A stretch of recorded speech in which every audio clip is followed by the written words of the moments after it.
Here we are, people, day one.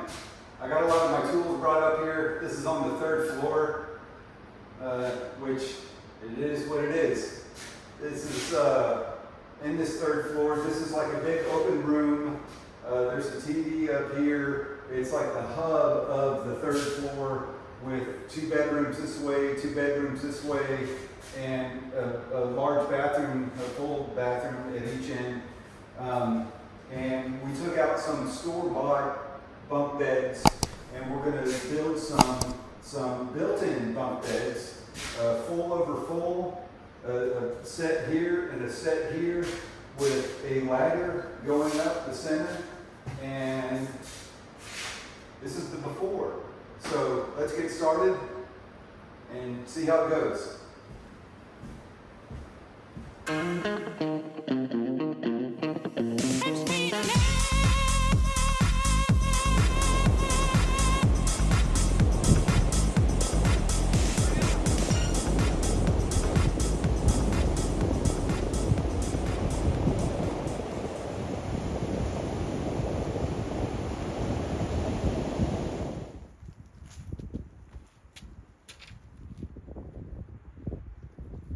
So what I started doing here is I took a yellow pine, a standard yellow pine 2x4 12 footer, and I ripped it into, I think I ripped it down to 1 3/8, and I made it square, an 1 3/8 square. And then I ran it through the planer, just one less than a 1/16 pass on each side of all 4 sides, and it made a nice spindles and the components I used for this bunk bed set, this design that we came up with. And then another thing I did is I used a rough cedar 4x4 and planed it on all 4 sides, and then it comes out to be a smooth cedar 4x4. And it worked out pretty good. One thing before I forget, be sure to, if you're looking for plans, I've got several plans available at my website, island-crown.com. I've got bar stool plans, rocking chair plans, tall deck chair plans. I've even got a giant Adirondack chair plan, like 8-foot tall Adirondack chair, like 5 or 6 feet wide. It's a pretty cool set of plans.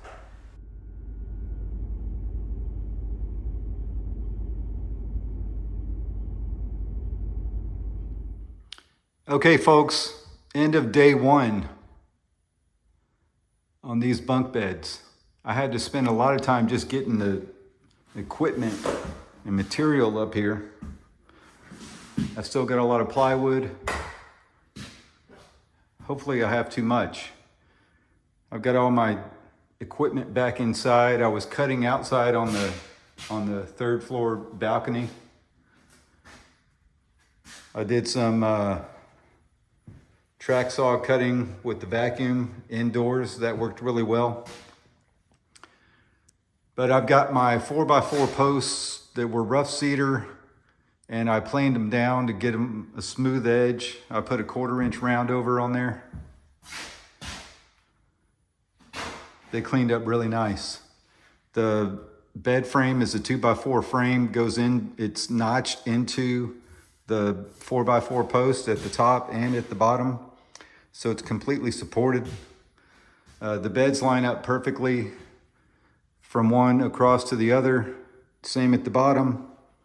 The posts themselves also line up perfectly. Perfectly. How about that? Very nice. It's level across the top. They're identical. So tomorrow I'm going to fill in the plywood spaces, and then I'm going to start wrapping it and putting the trim on it. I'm going to wrap the 2x4 area, the joist area, with a 1x8 trim. And I still have to put a 1/4 inch beaded plywood up underneath. That's going to be fun because it's kind of floppy. 1/2 inch plywood might have been a better answer, but we'll see. We'll see how it goes. And then afterwards, there's going to be a ladder going up in the center, stepping up and in a landing up here, but not much of a landing, maybe a foot or so. And then there's going to be like I don't know what you call it, kind of like a fur down, but coming out like a shelf behind the bed. And you see there's electrical on the wall. Same thing up here.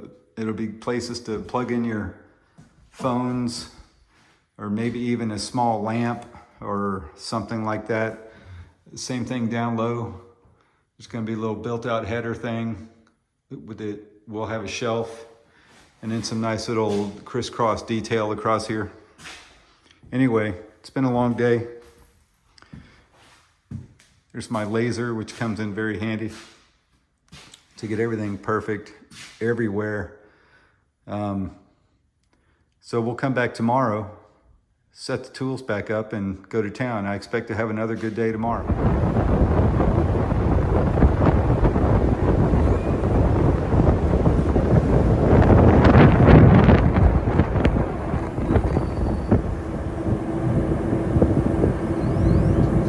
So here's the progress at this point. It's a little beyond the midpoint. This is full over full bunk beds, 2 sets of full over full. Up underneath, we have 1/4-inch plywood that I forget what they call it, Bedford, something like that. The beaded on both sides. In the center, we have a little stairway. The treads aren't too deep, but I didn't want the stairway to come out too far. The treads are deep enough to walk on, and it's primarily going to be kids up there. On the sides and behind the stairway, I've got it closed off. And at the head of each of these beds, there's a little shelf area to put your phone. The electrician came and installed some outlets. And so I built this header contraption, which acts as a shelf, a place to put your phone. You could put a small lamp, you could put books or decorations.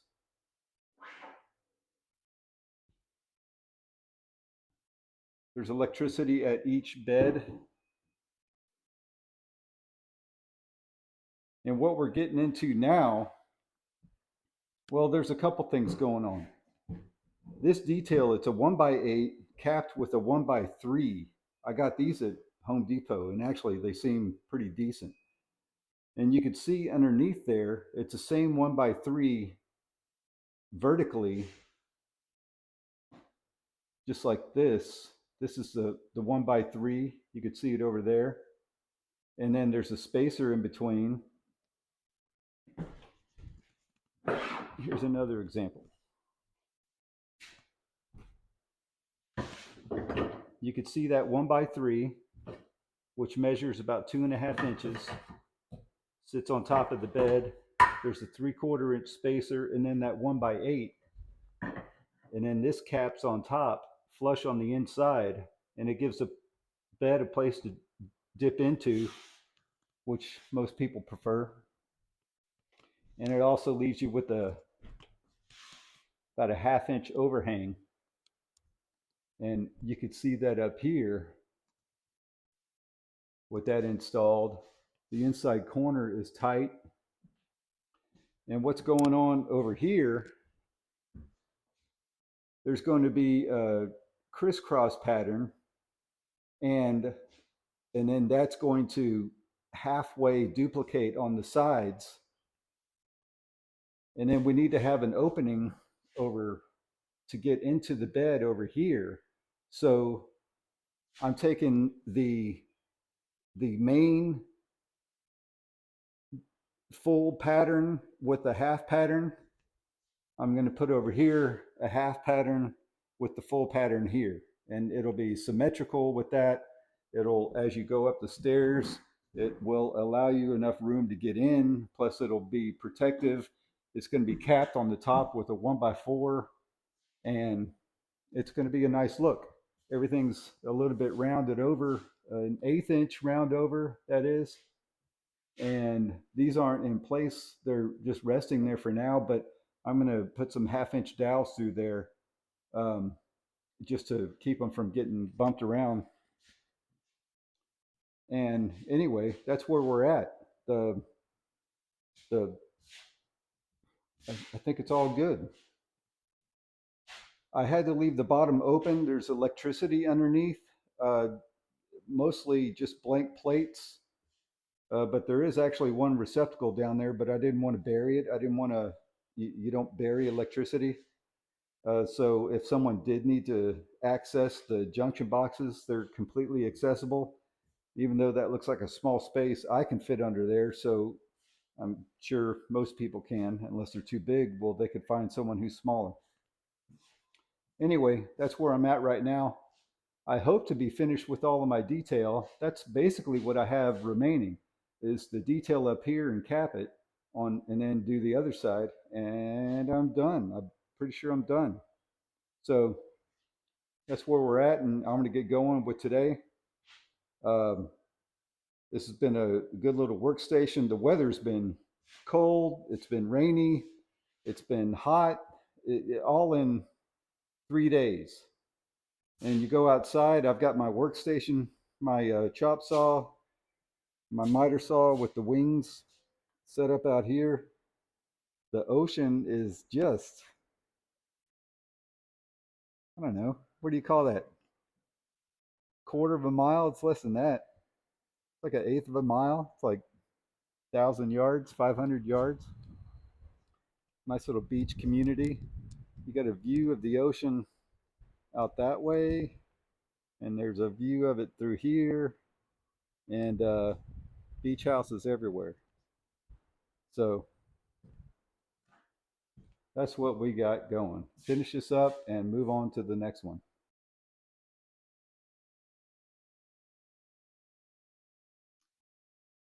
I noticed the first day how that light's not centered at all, but the beds obviously are. They're up against the left wall and the right wall. They're exactly the same size. So, c'est la vie. That's out of my control. That's not on my workload. That's somebody else's job. But I got my little X patterns in. I got the top rail in. But I ran short on my material. My custom milled 1.25 inch square. Um, so I'm going to make some more this morning. So I did get the major X patterns in there, and I had enough to make one of the small units. That one's just loosely in there right now. But the good news, if I get this out,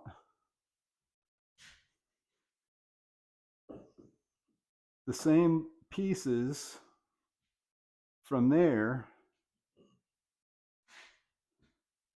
Where are we? Goes up here and goes here.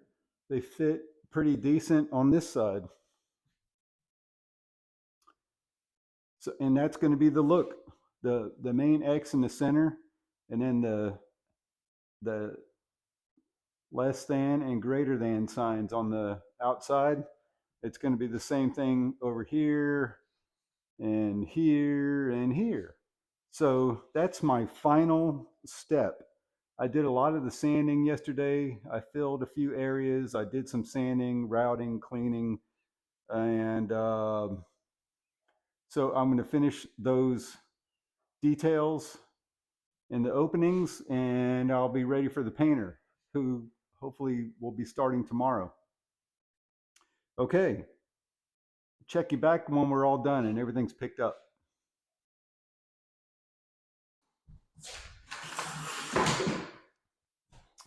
Okay, folks, finally, my part's done.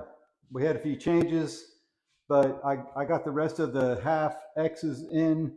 They're all perfectly spaced out. Everything worked out pretty well. Um, and there's a few things that I'll bring the camera in for. She had some old bunk beds, like store-bought bunk beds before, and they had trundles. So she wanted to work in the trundles. And so here we are, a normal twin-sized bed. I put some brackets on the ground, fasten them to the ground to keep this from uh, getting cockeyed or something. So it's going to roll straight. I put some stops under here for this to hit. And that's going to work pretty well. Same thing on this side. And it was open before, but I had some 1x8, prime 1x8. I just put it down there kind of like a shiplap mode. It's not sealed between the two, but it's a look. I think it's going to look fine. It was an afterthought also.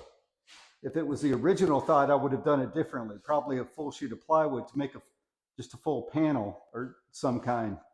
Anyway, it's stout, it's strong, sturdy, it's ready for the painter. The painter's coming in the morning to start prepping, and he's the best painter around. So let me bring the camera in just a little bit. So you see the X and the half X's, and then over here we have the X with the half X with the exact same dimensions. And here's another thing. This 2x2, it's actually 1.25 inches square. I needed some strength on it. So I made it a little bit long, like 3 inches long. And I drilled a hole like 3 inches down through this and through this. So, and I filled it with construction adhesive. And it looks kind of small, looks like kind of spindly, but it's got pretty good strength to it. It's yellow pine.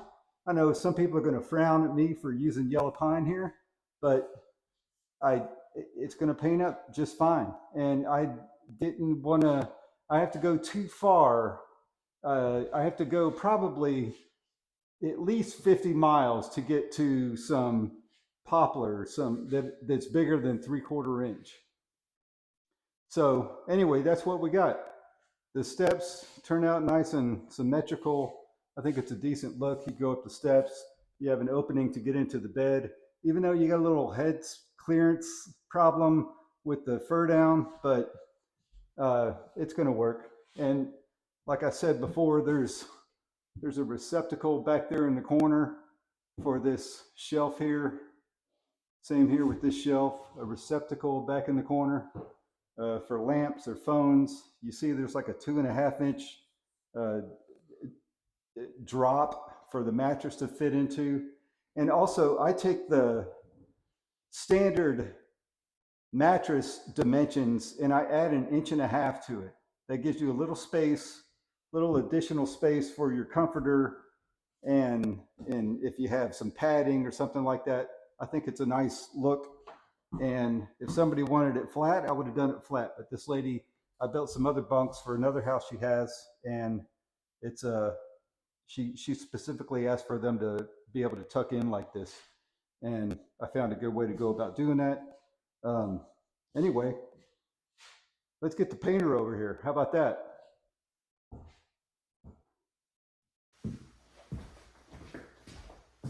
Here we are finally. I've been waiting for the painter and then the bedding to come in, and some of it came in, but not all of it. But anyways, we have the final product here.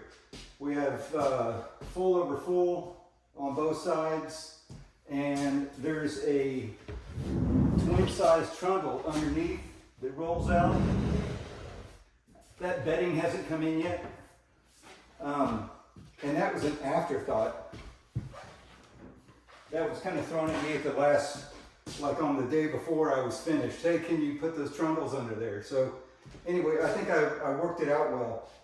Originally, I had under the beds completely open. So I had to enclose that, and I treated it sort of like a shiplap. And then I used some of that and made a little wall here, partition there, based on the size of the twin size. I've got a 1x12, and I put these half moon pole in there. So you know, you don't want to handle catching on someone's dress or pants or something like that. But anyway, everything came out really nice. These are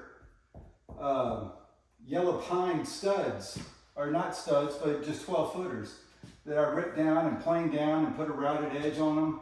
And they've got dowels going through here, down in, and dowels at the top, plus they're glued and nailed. This is a rough cedar 4x4 that I ran through the planer, and then I put a 1/4 inch round over on it. I think it turned out pretty good. It's nice and smooth, and just a 1x4 cap. I've got like 2.5 inches of drop for the mattress to sit into, and I left about 1.5 inches of wiggle room. Like the mattress size is 54, I believe it is, on the width, and I left 55.5, just a little room to get the, you never know, sometimes the mattresses may vary in size, and sometimes people, their bedding is really thick, so I wanted to give it a little room and not have it be so snug. Even though it's still, there's not a whole lot of room left over, even after giving it 1.5 inches. You never know sometimes. Depends on where the mattresses come from. Up underneath here, we've got 1/4 inch beaded plywood up as a ceiling on here, which didn't have to be, but it's a nice detail. And that 1x meeting the beaded, it's a pretty clean look. It matches the rest of this. It flows in with the style of everything. These again have a dowel going down. This one, that's pretty strong. It's all pretty stout. The painter is amazing. He does amazing work. He's the only guy I'm going to use, the only guy I ever have used. The stairs aren't regulation, but they never are. But they're consistent, and there's 4 1/8 inches, I believe, was the tread. I didn't want to make the treads wider, then that would be coming out too far at the bottom, which would take away from the ingress of the lower beds. And as you come up the stairs, you have room to climb into the upper bed, and you got to hurdle around that fur down up there. But I wanted to leave a little bit of extra room up here because of that fur down, so there's room to get into the bed, but still some barricade to keep people safe from accidentally falling off the bed. Anyway, that's basically it. I'm very happy. I'm happy the owner allowed me to come back in here and take some video and pictures. They have a guest checking in probably in about 15 minutes. This was like an open TV room that had some bunks, but they were like store-bought. And this is a nice way to make it a built-in situation. It looks very nice. So anyway, thanks for staying tuned. Thanks for sticking around. And we'll see you on the next one.